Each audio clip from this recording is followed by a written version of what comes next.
Hello, നമ്മുടെ ചെമ്പനീർ പൂവിൽ ആകപ്പാടെ കാര്യങ്ങൾ കൈവിട്ടു പോയി നമ്മുടെ ശ്രുതിയുടെ തൊപ്പി തെറിച്ചു കൂട്ടുകാരെ. അതെ, നമ്മുടെ സച്ചി എങ്ങനെയൊക്കെയോ കണ്ടുപിടിക്കുന്നുണ്ട് അദ്ദേഹം മലേഷ്യക്കാരനല്ലെന്നും അദ്ദേഹം നമ്മുടെ ശ്രുതിയുടെ ചെറിയച്ഛൻ അല്ലെന്നൊക്കെ നമ്മുടെ സച്ചി പറയുന്നുണ്ട്. ഇത് രാത്രി നമ്മുടെ മഹേഷുമായിട്ട്, നമ്മുടെ സച്ചിയുടെ കൂട്ടുകാരൻ മഹേഷുമായിട്ട് ഡിസ്കസ് ചെയ്യുന്നത് നമ്മുടെ ശ്രുതി കേൾക്കുന്നുണ്ട്.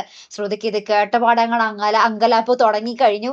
അതിനുശേഷം നമ്മുടെ ശ്രുതി നമ്മുടെ ചെറിയച്ഛനടുത്ത് പോയി പറഞ്ഞിട്ട്, നിങ്ങളുടെ അഭിനയമൊക്കെ മതി, നിർത്തിക്കോ, നാളെ തന്നെ ഇവിടെ നിന്ന് സ്റ്റാൻഡ് വിട്ടോ, നിങ്ങളുടെ ഭാര്യയ്ക്ക് സുഖമില്ല എന്നും പറഞ്ഞ് നാളെ അവിടെ നിന്നും കോള് വരും, അപ്പൊ തന്നെ നിങ്ങളുടെ ഇവിടെ നമ്മൾ പെട്ടിയൊക്കെ പാക്ക് ചെയ്ത് ഇറങ്ങിക്കോളൂ എന്ന് പറയുന്നുണ്ട്. അപ്പൊ അദ്ദേഹം എന്റെ ഭാര്യയോ, ഏത് ഭാര്യ എന്നൊക്കെ ഇങ്ങനെ ചോദിക്കുന്നൊക്കെ ഉണ്ട് കേട്ടോ.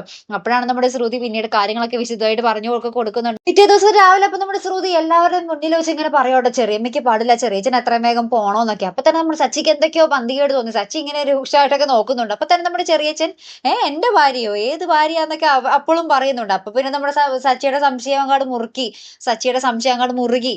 പിന്നീട് നമ്മുടെ വീരാനിക്ക തന്നെ അവൾ എന്നെ രാവിലെ വിളിച്ചുള്ളൂ എന്നൊക്കെ പറയുന്നുണ്ട്. അപ്പോഴേക്കും എല്ലാവരും ഇങ്ങനെ അന്തം വിട്ട് നിൽക്കുന്ന ഒരു രംഗമായിട്ട് നമുക്ക് കാണാൻ സാധിക്കുന്നത്. ശ്രുതിയുടെ കയ്യിൽ നിന്നും അകപ്പാടെ കഥയൊക്കെ ഇങ്ങനെ പോയിക്കൊണ്ടിരിക്കുക കേട്ടോ.